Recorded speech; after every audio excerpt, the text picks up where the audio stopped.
Hello, welcome back to my channel where I do a lot of bass reviews. I'm gonna be looking to mix things up a little bit too, but for now we have another bass review. Today, going back to G&L, we have the G&L SB2. It may look like a typical PJ, precision jazz. For those who don't know what PJ means, precision pickup, jazz pickup bass, but it's not what you'd expect.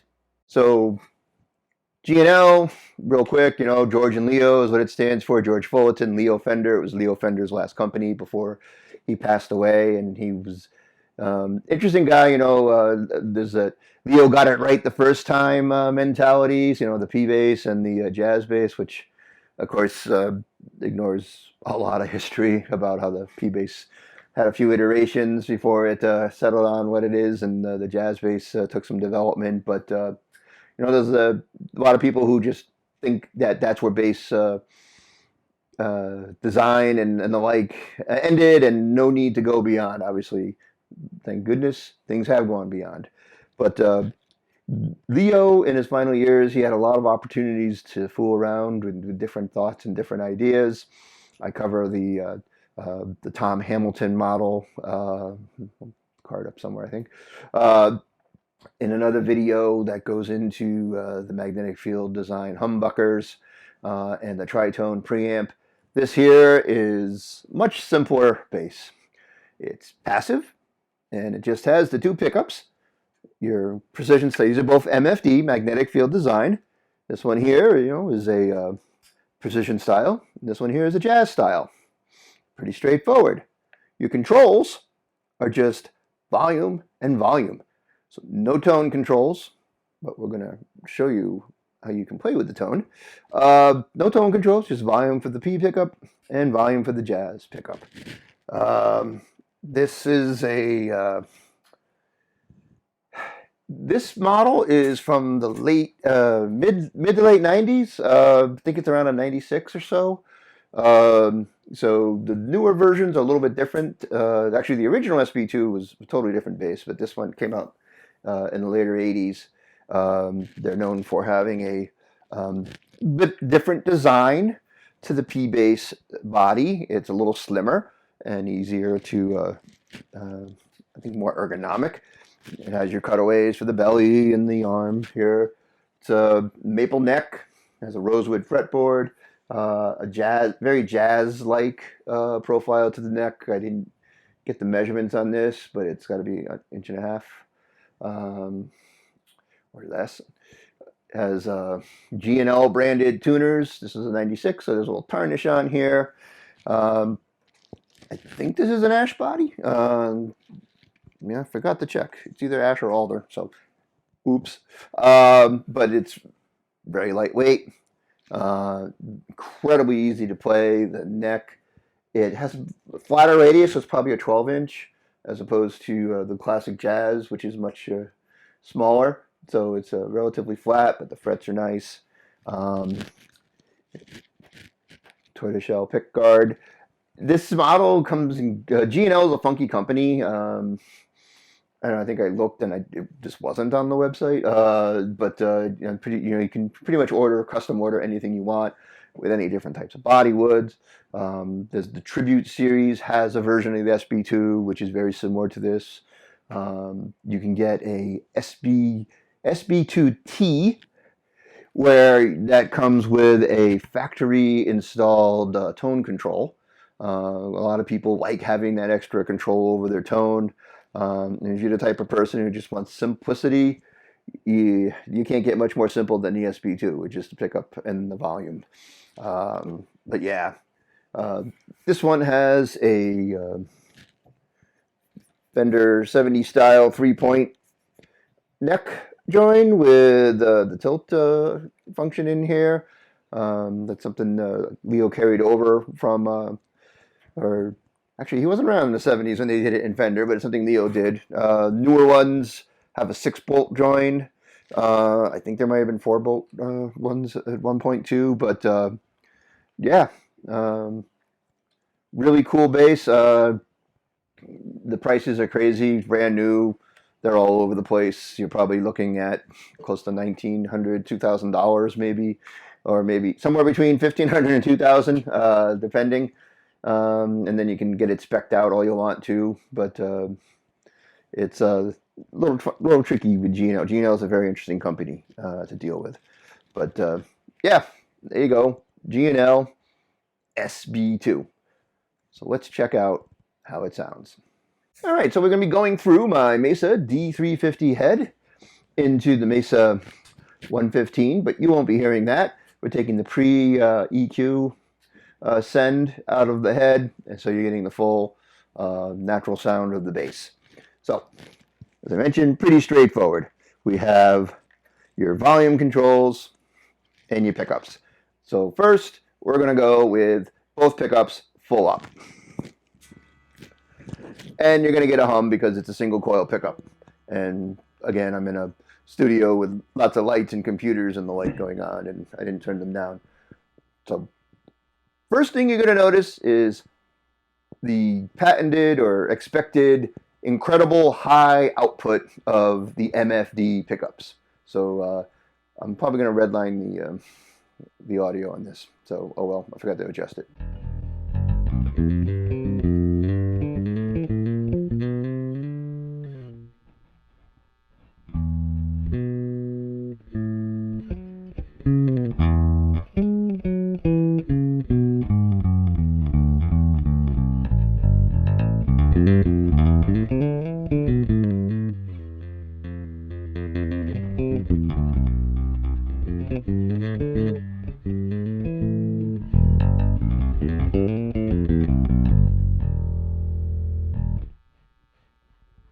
Forgot to mention, I have the Dario Chrome flat strings on here.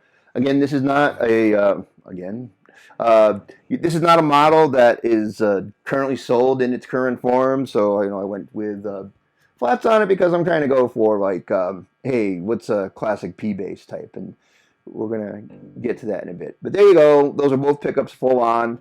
Wow, big, nice, full sound. All right, so I'm gonna take the neck pickup out. And you notice, hey, there goes the buzz. So, excellent. So here we are, the P pickup, the neck. I said neck. I always do that. Right.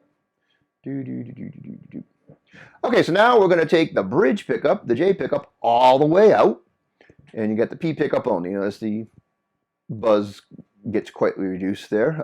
Again, you may hear some environmental sound. My studio sucks. But anyways. So here we are with the P pickup full on.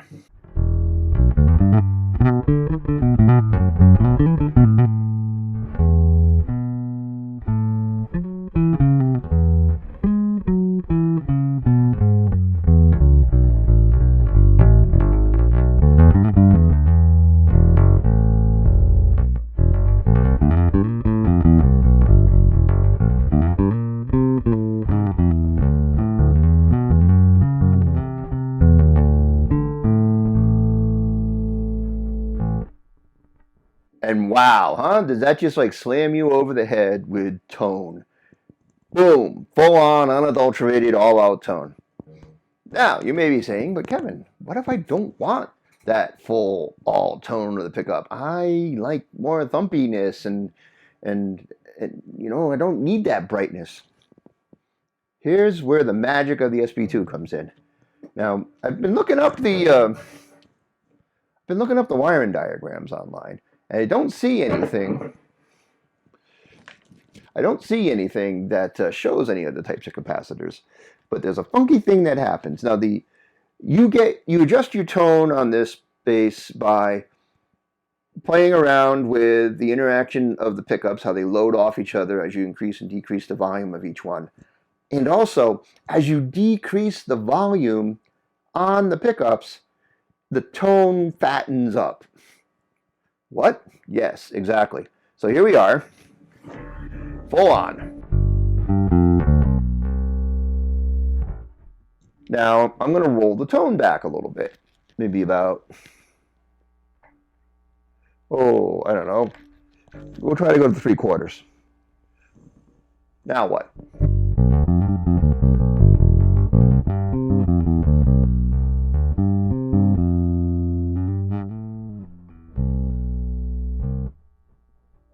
not as bright, not as full, a little more subdued. We'll pull back a little bit more.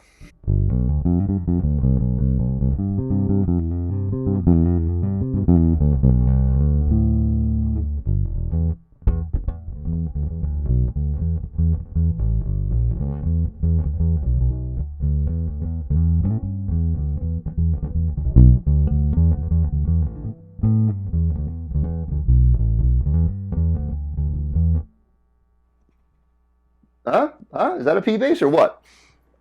I don't know. Like I said, I'm not sure how it works, but just that rolling off of the volume decreases the tone, gives you a much fatter tone. And you're thinking, oh my gosh, but my the volume and the output is just so off the charts on these here that the volume rolled back really kind of puts you in a normal bass sound area, for lack of a better terminology. So yeah, I mean, you may have to turn up your amp a little as you turn back, but damn, huh?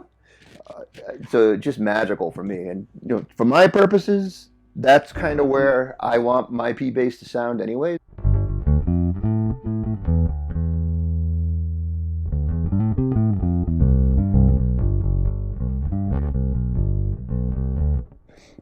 I like thumpiness with just a bit of definition when I think P bass. Your mileage may vary, but that's my thoughts. So now the jazz pickup on its own, the bridge pickup.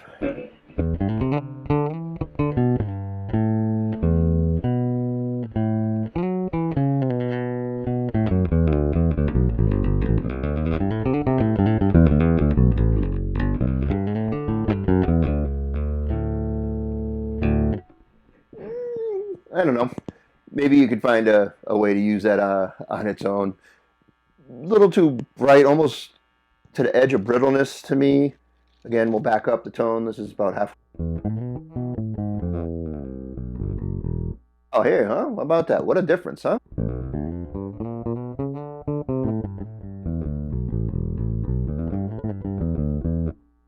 Much more vintagey, much more subdued, not as bright. So amazing, right? So what you can do is, if you get your P sound where you want it to be, and I'm right about here, I think.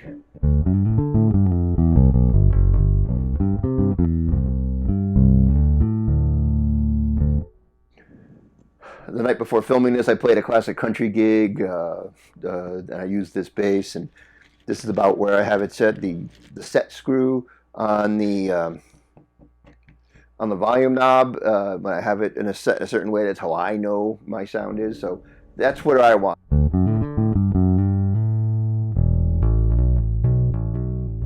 But what you can do is you can roll in the bridge pickup, and that will act like a tone control. So let's try it.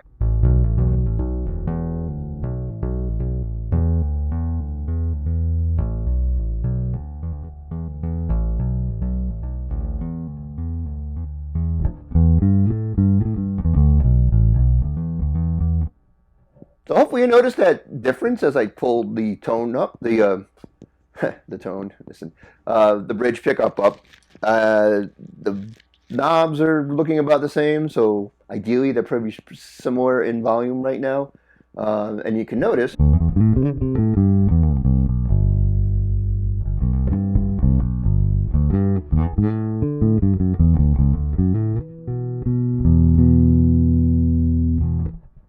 a lot more similar to a regular quote-unquote P with the tone cut back a bit, huh? So let's bring the bridge pickup up all the way, and my P bass with it's about 75% volume. There's that buzz, but here we go.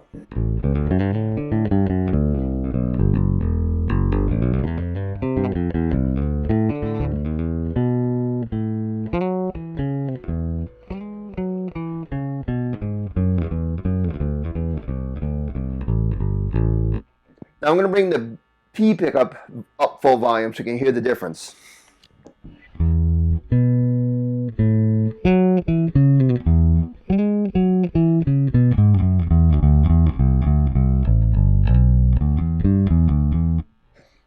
it's not too distorted. But bigger, much fuller sound. So backed off. And there you go. I just backed off, you can hear.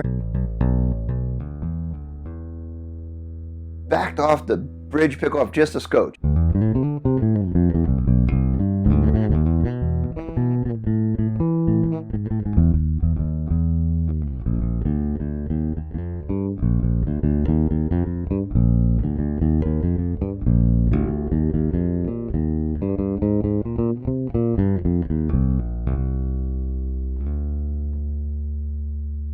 Pretty cool, huh? Love this. And we're going to back it off.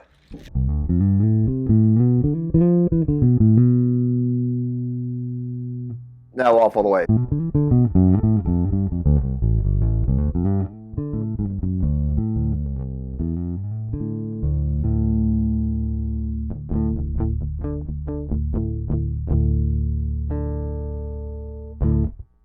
Yeah, so like I said, not your typical PJ like you would expect.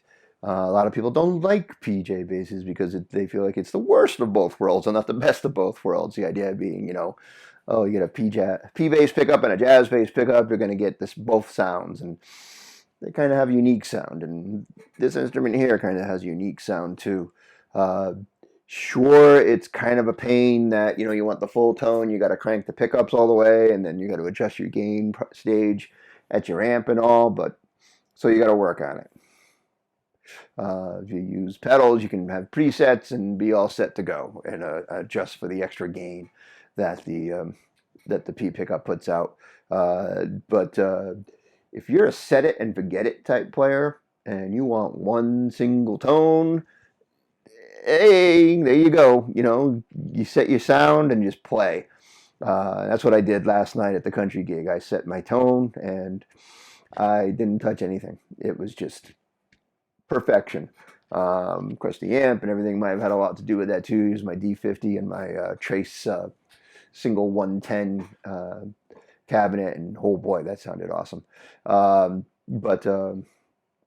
Yeah, so the G&L SB2. It's not your daddy's PJ bass, but it is the daddy of bass, PJ bass. So that's what Leo decided a PJ style bass should be when he had a chance to make his own version. You can get the SB1, which has the MFD, I can't talk, which has a magnetic field design P bass style pickup with a tone control. I'm looking to get my hands on one of those. I have a friend that has one. I'm going to see if I can get my own, actually. But I'd love to get a comparison between what it sounds like, the P bass, the P style MFD sounds like with a tone control, as opposed to not having a tone control, and seeing the differences are. But, you know, this is a bit different. If you can make it sound kind of like a P bass, but again, it kind of has its own sound, but it does make a tone that fits in to that preconceived notion of what people think a P bass should sound like. So let me know what you think. Do you agree, disagree? Hey, you're full of crap, whatever. You know, subscribe to the channel. Check out another video that's going to be popping up here, and then down here should be my playlist of all my bass reviews. Check it out, leave a comment, subscribe, and stick around for more content. But anyways, we're on.